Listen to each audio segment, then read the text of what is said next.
আসসালামু আলাইকুম। প্রিয় দর্শক, অন্য মঞ্চের আলাপ চাইতে আপনাদের সকলকে আমন্ত্রণ জানাচ্ছি। ভারতে নির্বাসিত বাংলাদেশের প্রধানমন্ত্রী শেখ হাসিনা তার নীরবতা ভেঙেছেন বেশ কিছুদিন আগে। বিভিন্ন অডিও ভিডিও ভাষণ দিয়েছেন তার কর্মী সমর্থকদের উদ্দেশ্যে, কিন্তু এই প্রথম তিনি কোনো সংবাদ মাধ্যমে ইন্টারভিউ দিলেন, তাও একটি নয়, তিনটি গণমাধ্যমকে একই দিনে আলাদা আলাদাভাবে। ব্রিটেনের ইন্ডিপেন্ডেন্ট, রয়টার্স ও এএফপি এই তিনটি গণমাধ্যমে দেয়া সাক্ষাৎকারগুলি 29শে অক্টোবর মানে গতকাল সেটা প্রকাশিত হয়েছে, যা 2024 সালের 5 আগস্ট ক্ষমতাচ্যুত হওয়ার পর শেখ হাসিনার প্রথম আন্তর্জাতিক সংবাদ মাধ্যমের সাথে সাক্ষাৎকার। তিনটি সংবাদ মাধ্যমই দাবি করেছে যে তাদের সাক্ষাৎকারটি এক্সক্লুসিভ, মানে শুধু তাদেরই দেয়া, এবং সেটা হচ্ছে প্রথম। যেহেতু একই দিনে, সাক্ষাৎকারের পদ্ধতি কী রকম ছিল? রয়টার্সের পক্ষে নয়াদিল্লি থেকে ইমেলের মাধ্যমে সাক্ষাৎকার নেন কৃষ্ণা এন দাস, সরিতা চাগান্তি সিং এবং ঢাকার রুমা পল। এএফপির সাক্ষাৎকারটি লিখিত নেন নয়াদিল্লি থেকে এই নেওয়া হয় এই লিখিত সাক্ষাৎকারটি। তবে সাক্ষাৎকার কে গ্রহণ করেছেন তার নামটি প্রকাশ করা হয়নি। আর দি ইন্ডিপেন্ডেন্ট পত্রিকা লন্ডনের হয়ে মারুসা মুজাফফর সাক্ষাৎকারটি প্রকাশ করেন, কিন্তু কিভাবে যোগাযোগ করেছিলেন তিনি সেটা স্পষ্ট নয়।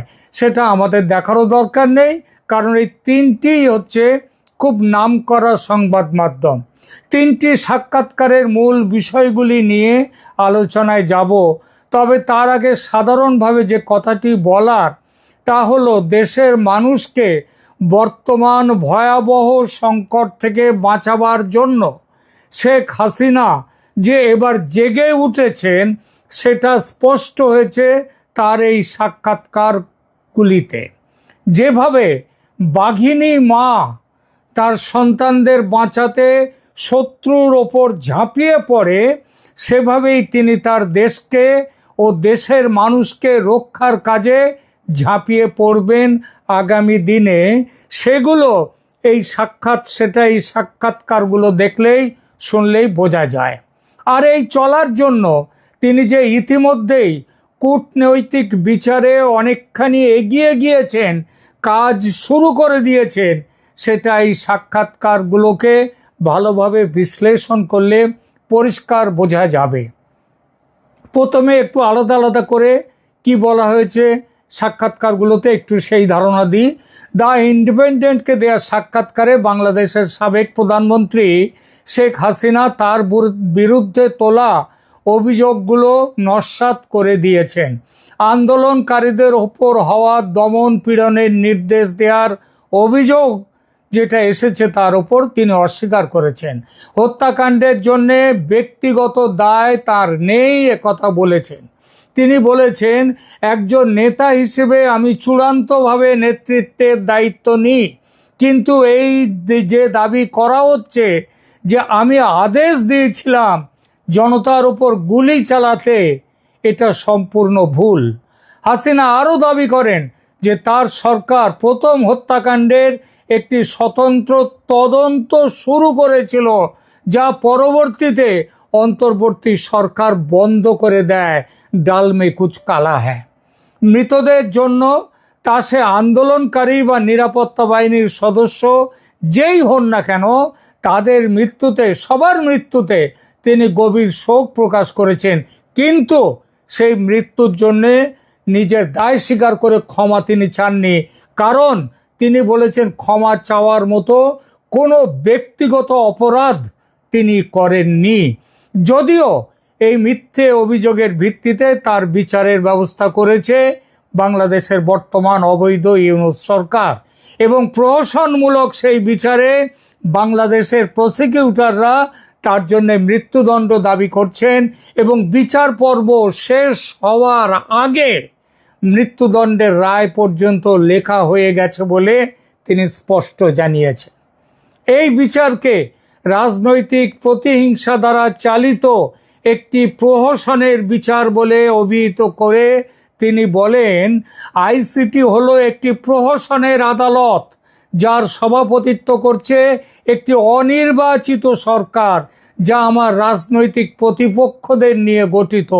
এই বিরোধীদের অনেকেই আমাকে সরিয়ে দিতে যা কিছু করা দরকার তা করবে। আমার পরিবারের ইতিহাসের কারণে আমি আমাদের দেশে রাজনৈতিক হত্যার ইতিহাস সম্পর্কে জানি। আমার চেয়ে বেশি জানে, বেশি সচেতন আর কেউ হতে পারে না, এবং আইসিটি দ্বারা এই পদক্ষেপটি সেই কুৎসিত ঐতিহ্যের অংশ। হাসিনা গত বছরের প্রতিবাদের সময় তার গৃহীত ব্যবস্থাকে সমর্থন করেন এবং বলেন, সহিংস বিদ্রোহে মৃত্যুর সংখ্যা নিয়ে প্রশ্ন আছে। 1400 পরিসংখ্যানটি স্রেফ প্রচারের উদ্দেশ্যে আইসিটির জন্য উপকারী, কিন্তু সংখ্যাটি ঠিক নয়। কারণ জাতিসংঘ তার মানবাধিকার কমিশন যে রিপোর্ট করেছে, সেই রিপোর্ট লিখেছে জামাতের ছাত্র শিবিরের এক কর্মী, এক নেতা। তিনি বলেন যে সরকারের প্রতিক্রিয়া সেই সময় সদিচ্ছায় জীবনের ক্ষয় কমাতে পরিচালিত হয়েছিল, যখন প্রতিবাদ ভয়ঙ্কর রূপ নিচ্ছিল। এবং হাসিনা দাবি করেন যে সহিংসতা তার সরকারের নির্দেশের কারণে নয়, বরং মাঠে উপস্থিত ছিলেন যে নিরাপত্তা কর্মকর্তা, তাদের নেওয়া সিদ্ধান্ত। কারণ অভিযোগগুলো আপোষপূর্ণ সাক্ষ্য এবং প্রমাণের উপর নির্ভর করে, যা একটি অনির্বাচিত সরকারের রাজনৈতিক লক্ষ্য পূরণের জন্য ম্যানিপুলেট করা হয়েছে এবং প্রসঙ্গের বাইরে নেওয়া হয়েছে। মূল সিদ্ধান্তগুলি যেগুলো নিরাপত্তা বাহিনী নিয়েছে, তারা দেশের সুপ্রতিষ্ঠিত অপারেশনাল নির্দেশিকা অনুসরণ করেছিল। পুলিশকে বন্দুক দেয়া হয়েছে তার প্রয়োজনে সেটা ব্যবহারের জন্যে। যখন তাদেরকে পুড়িয়ে মারা হচ্ছে, তখন তারা সেগুলো ব্যবহার করবে না, এটা কোনোদিন হতে পারে না। এই নির্দেশিকাগুলো নির্দিষ্ট পরিস্থিতিতে আগ্নেয়াস্ত্র ব্যবহারের অনুমোদন দেয়। গত বছরের 5 আগস্ট দেশ ছেড়ে যাওয়ার সিদ্ধান্তের কারণ হিসেবে তিনি বলেন যে প্রয়োজনের তাগিদে তিনি কাজ করেছিলেন। তিনি বলেন, আমি যদি থেকে যেতাম তাহলে আমার জীবনই বিপদে পড়তো না, আমার চারপাশের মানুষদের জীবনও বিপন্ন হতো। গণতন্ত্র পুনরুদ্ধারের প্রতিশ্রুতি দিয়েছেন তিনি বলেছেন, দেশ ছেড়ে চলে যাওয়া এবং বাংলাদেশে আওয়ামী লীগ নিষিদ্ধ হওয়া সত্ত্বেও তিনি বাংলাদেশে গণতন্ত্র পুনরুদ্ধার করে ছাড়বেন। শুধুমাত্র মুক্ত, সুষ্ঠু এবং অন্তর্ভুক্তিমূলক নির্বাচন দেশকে নিরাময় করতে পারে, এটা তিনি জোর দিয়ে বলেন। আর তার যে শাসন সম্পর্কে, উত্তরাধিকার সম্পর্কে তিনি একটি খুব বড় কথা বলেছেন। তিনি বলেছেন যে উত্তরাধিকার তিনি রেখে যেতে চান, সেই নেতা হিসেবে স্মরণীয় হতে চান, সেই নেতা হিসেবে যিনি 1990-এর দশকে দীর্ঘ বছরের নিষ্ঠুর সামরিক শাসনের পর দেশে সংসদীয় গণতন্ত্র পুনরুদ্ধার করেছিলেন এবং লক্ষ লক্ষ মানুষকে দারিদ্র্য থেকে উত্তোলন করেছিলেন। তিনি বলেন যে এই অর্জনগুলো এখন বিপরীত হওয়ার হুমকির মুখে রয়েছে, ধ্বংসের মুখে রয়েছে। তার চূড়ান্ত বক্তব্য ছিল আইসিটি দ্বারা তার বিচারের উল্লেখ করে দি ইন্ডিপেন্ডেন্টকে তিনি বলেন, কোনো গণতান্ত্রিকভাবে নির্বাচিত নেতাকে সহিংস বিদ্রোহের মুখে তাদের দেশকে রক্ষা করার জন্যে, সাংবিধানিক দায়িত্ব পালনের করার জন্য যে ব্যবস্থাগুলো নিতে বাধ্য করা হয়েছিল, তার জন্য বিচারের মুখোমুখি করা উচিত নয়। রয়টার্সের সাক্ষাৎকারের মূল বিষয়গুলো ছিল ভোট বর্জন সম্পর্কে। তিনি বলেন, হাসিনা রয়টার্সকে বলেন যে আওয়ামী লীগের লক্ষ লক্ষ সমর্থক পরের বছরের জাতীয় নির্বাচন বর্জন করবে যদি দলটিকে নির্বাচনে প্রতিদ্বন্দ্বিতা করা থেকে নিষিদ্ধ করা হয়। তিনি বলেন, আওয়ামী লীগের ওপর নিষেধাজ্ঞা শুধুমাত্র অন্যায় নয়, এটা স্বপরাজিত তারা যে হেরে যাচ্ছে যারা ক্ষমতায় আছে, এটা তার লক্ষণ। পরবর্তী সরকারের অবশ্যই নির্বাচনী বৈধতা থাকতে হবে। লক্ষ লক্ষ মানুষ আওয়ামী লীগকে সমর্থন করে, তাই বর্তমান অবস্থায় তারা ভোট দিতে পারবে না। আপনি লক্ষ লক্ষ মানুষকে তাদের ভোটাধিকার থেকে বঞ্চিত করতে পারবেন না যদি আপনি এমন একটি রাজনৈতিক ব্যবস্থা চান যা কাজ করে, যা গণতন্ত্রের পক্ষে থাকে। গণতন্ত্র আনতে গেলে আওয়ামী লীগকে রাখতেই হবে। তিনি দেশে ফেরা নিয়ে তিনি বলেন যে তিনি তার দলকে বাদ দিয়ে নির্বাচনের পরে যদি কোনো সরকার গঠিত হয়, যে সরকারে তার দল থাকবে না, নির্বাচনে তার দল থাকবে না, সেই বাংলাদেশে তিনি ফিরবেন না। দলের ভবিষ্যৎ কেমন দেখছেন তিনি, এই ব্যাপারে হাসিনা জানান যে আওয়ামী লীগের নেতৃত্ব তার পরিবারের জন্য নির্দিষ্ট নয়, তার পরিবারের উপরে নির্ভর করে না আওয়ামী লীগের নেতৃত্ব। এটা খুব বড় কথা। তিনি বলেন এটি আমার বা আমার পরিবারের নিজস্ব ব্যাপার নয়। বাংলাদেশের জন্য আমরা যে ভবিষ্যৎ চাই, তার জন্য সাংবিধানিক শাসন এবং রাজনৈতিক স্থিতিশীলতা ফিরে আসতে হবে। কোনো একক ব্যক্তি বা পরিবার, সে আমার পরিবারেরই হোক না কেন, তার উপর দেশের ভবিষ্যৎ নির্ধারণ করে না। এএফপির সঙ্গে সাক্ষাৎকারে তিনি মূলত বলেন যে হাসিনা সতর্ক করে দেন যে তার দল ছাড়া নির্বাচন করা ভবিষ্যৎ বিভাজনের বীজ বপন করছে। তিনি বলেন আওয়ামী লীগ সমেত সকল প্রধান দলের সরাসরি অংশগ্রহণ ছাড়া নির্বাচন বিশ্বাসযোগ্য হতে পারে না, হবে না। আওয়ামী লীগের অংশগ্রহণ ছাড়া দেশে ভবিষ্যতের বীজ বপন করছেন মোহাম্মদ ইউনূস। ইউনূসকে অবশ্যই আওয়ামী লীগকে পুনর্বহাল করতে হবে, যাতে বাংলাদেশিরা তাদের প্রাপ্য পছন্দ, তাদের পছন্দের দলকে ভোট দিতে পারে। আইসিটি বিচার সম্পর্কে তিনি বলেছেন এএফপিকে দেয়া সাক্ষাৎকারে যে এটা আইনগত রসিকতা এই বিচার, এবং যোগ করেন যে তিনি বিশ্বাস করেন যে এই বিচারের রায় আগে থেকেই ঠিক করা আছে। তাহলে তিনটি সাক্ষাৎকারে সাধারণ প্রসঙ্গগুলো কীরকম ছিল? এক, আন্তর্জাতিক অপরাধ ট্রাইব্যুনাল, যাকে তিনি বলেছেন প্রহসনের আদালত, আইনগত রসিকতা এবং রাজনৈতিক উদ্দেশ্য প্রণোদিত। তিনি যে বলেছেন যে ট্রাইব্যুনাল তার রাজনৈতিক বিরোধীদের নিয়ে গঠিত, একটি অনির্বাচিত সরকার দ্বারা পরিচালিত, এবং এরা একটা আগে থেকেই ঠিক করা রায় দিয়ে দেবে, হয়তো সেটা তার মৃত্যুদণ্ড। দুই, তিনি ক্ষমা চাইতে অস্বীকার করেছেন। জুলাই আগস্টের যে বিক্ষোভে নিহতদের জন্য ক্ষমা চাইতে অস্বীকার করেছেন।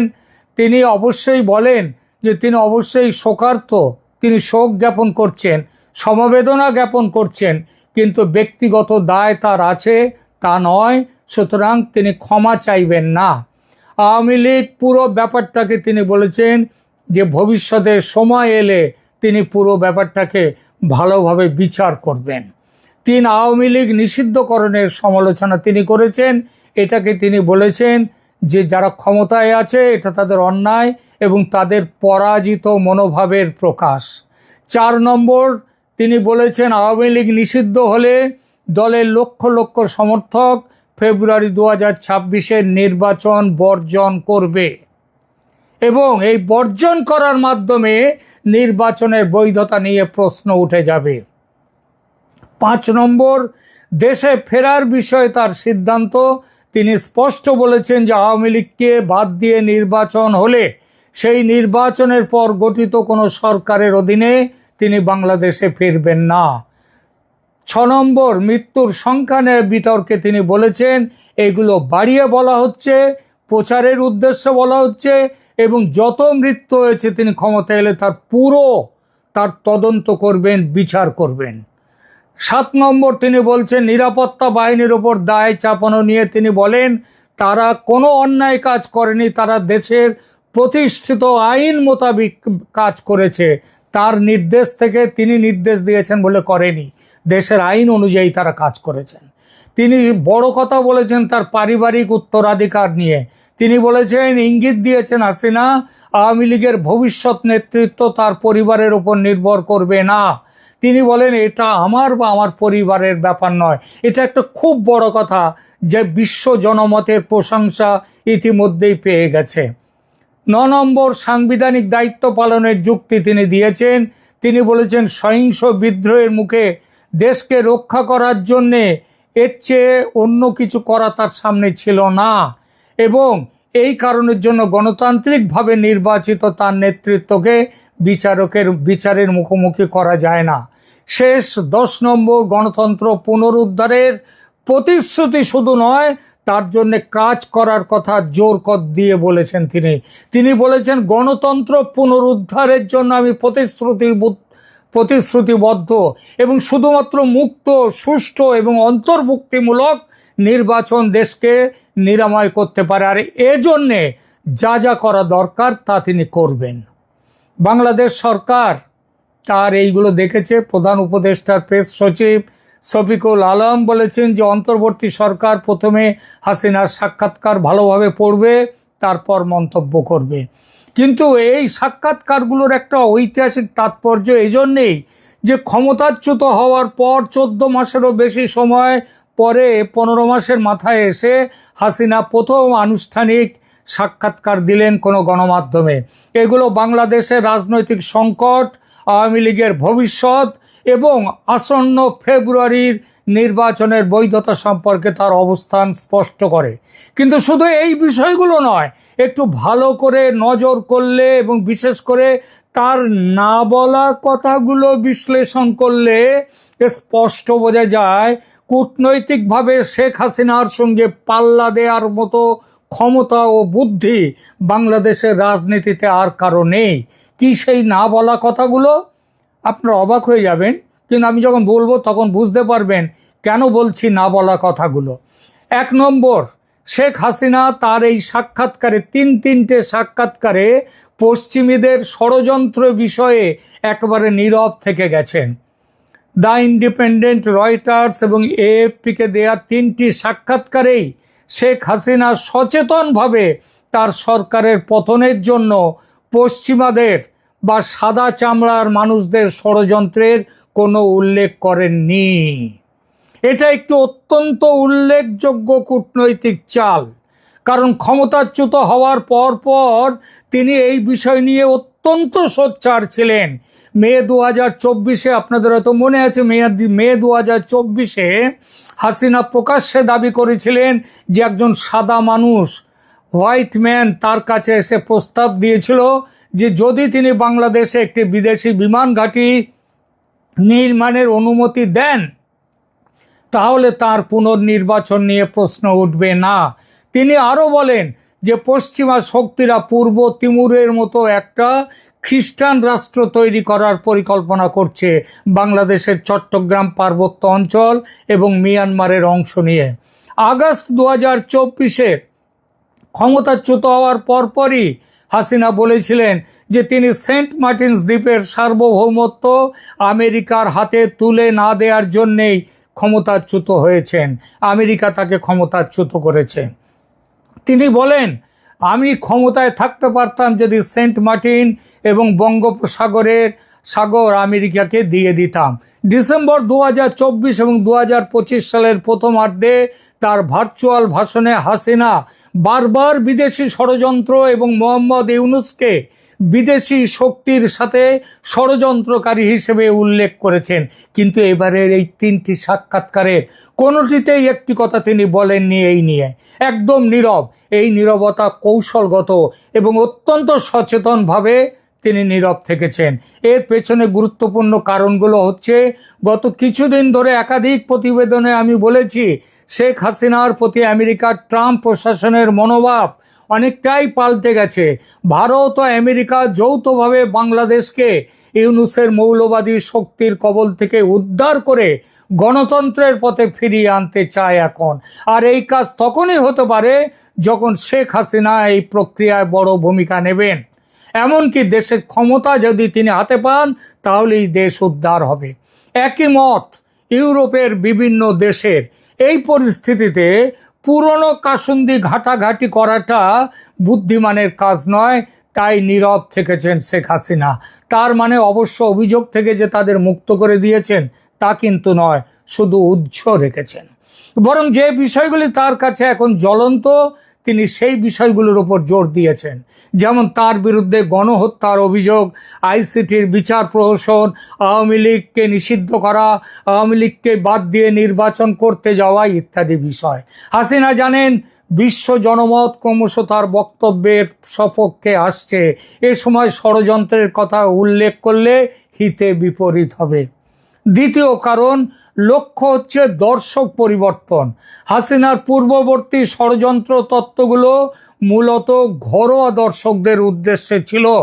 ভার্চুয়াল ভাষণে তিনি আওয়ামী লীগের সমর্থকদের সাথে কথা বলছিলেন, যারা এই ন্যারেটিভকে সমর্থন করে। অক্টোবর 2025-এর সাক্ষাৎকারগুলো আন্তর্জাতিক এবং গতকাল যে সাক্ষাৎকার দিয়েছেন এগুলো পশ্চিমা দর্শকদের জন্য, আন্তর্জাতিক দর্শকদের জন্য। এই দর্শকরা নিজের দেশের সরকারের ষড়যন্ত্র ভালোভাবে নেবেন না, আর এই ব্যাপারটায় যেহেতু ষড়যন্ত্রের কথা উল্লেখ নেই, তারা হাসিনার পক্ষে আসবেন। 3 নম্বর হচ্ছে আইনগত কৌশল। হাসিনা আন্তর্জাতিক অপরাধ ট্রাইব্যুনালে একটা সম্ভাব্য মৃত্যুদণ্ডের রায়ের মুখোমুখি। তার আইনি প্রতিরক্ষার ভিত্তি হলো যে এই বিচার রাজনৈতিক উদ্দেশ্য প্রণোদিত এবং প্রহসন। তিনি সেটাই করেছেন, জোর দিয়েছেন বিচারের প্রহসন বিষয়টিতে এবং সারা পৃথিবীতে তার সেই কথা ছড়িয়ে দিলেন। 4 নম্বর, নতুন কৌশলগত ফ্রেমিং। হাসিনা তার সাক্ষাৎকারে একটা ভিন্ন ন্যারেটিভ তৈরি করেছেন। তিনি একজন গণতান্ত্রিকভাবে নির্বাচিত নেতা, যিনি সহিংস বিদ্রোহের শিকার হয়েছেন। তার বিচার রাজনৈতিক প্রতিহিংসা দ্বারা চালিত। আওয়ামী লীগ নিষিদ্ধকরণ করা হয়েছে গণতন্ত্রকে হত্যা করার জন্যে। এর মাধ্যমে ইউনূস সরকারের চরিত্রটা তিনি পরিষ্কার করে দিলেন। আর একটা বড় কথা, তিনি পারিবারিক উত্তরাধিকার থেকে দূরে সরে যাচ্ছেন এবং বাংলাদেশের ভবিষ্যৎ নিয়ে চিন্তিত। এই ফ্রেমিং পশ্চিমা দর্শকদের কাছে অনেক বেশি কার্যকর এবং বিশ্বাসযোগ্য, যারা উত্তরাধিকার সূত্রের নেতৃত্বকে সমর্থন করে না। এটা হাসিনাকে ষড়যন্ত্রবাদী নয়, বরং নির্যাতিত একজন রাজনৈতিক নেতা হিসেবে বিশ্বের কাছে উপস্থাপিত করে। এই সাক্ষাৎকারের প্রতিক্রিয়া কি হয়েছে? হাসিনার পক্ষে, আওয়ামী লীগের পক্ষে বিশ্বের তাবৎ বিখ্যাত মানবাধিকার সংগঠনগুলো ইতিমধ্যেই মুখ খুলেছে। ভারত তো অনেক আগে থেকে আওয়ামী লীগকে নিয়ে নির্বাচনের কথা বলেছে। আমেরিকা তখন শুধু ফ্রি অ্যান্ড ফেয়ার ইলেকশন বলছিল, ইনক্লুসিভ ইলেকশন বলছিল না। সেই আমেরিকা তার অবস্থান পাল্টে ইনক্লুসিভ ইলেকশনের কথা বলছে, আওয়ামী লীগকে বাদ দিয়ে নির্বাচনের বিরোধিতা করছে, পরিষ্কারভাবে বলছে আওয়ামী লীগকে নিয়ে নির্বাচন করতে হবে। নিশ্চিতভাবেই বাংলাদেশের বর্তমান পরিস্থিতি থেকে উদ্ধারের পথ হিসেবে বিশ্ব জনমত আরও দ্রুত এসে যাবে শেখ হাসিনার পক্ষে। একদিনে 3টি ইন্টারভিউ দিয়ে বাঘিনী মা সেই সম্ভাবনার দরজা খুলে দিলেন। এখনকার মতো এখানেই থামছি। ধন্যবাদ।